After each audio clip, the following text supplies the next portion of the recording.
La plupart des entreprises connaissent la prime de partage de la valeur, également appelée PPV ou prime Macron, qui est un moyen très simple de verser aux salariés une prime qui, dans la majorité des cas, pourra être exonérée d'impôts sur le revenu et de cotisations sociales, salariales et patronales.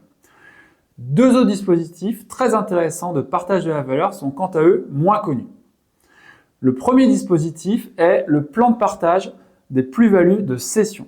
Ce mécanisme permet aux actionnaires de s'engager à reverser aux salariés de l'entreprise jusqu'à 10% des plus-values qui seront réalisées au moment de la cession de leurs titres.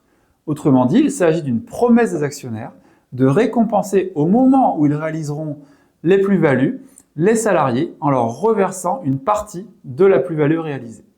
Le second dispositif est le plan de partage de la valorisation de l'entreprise.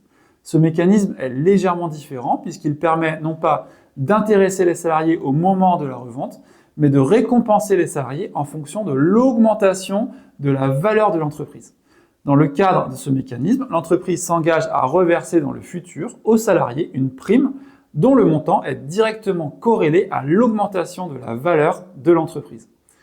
Ces trois mécanismes permettent donc d'associer les salariés à la performance financière de l'entreprise en leur versant une prime uniquement si l'entreprise en a les moyens ou si elle a atteint ses objectifs de croissance et de valorisation.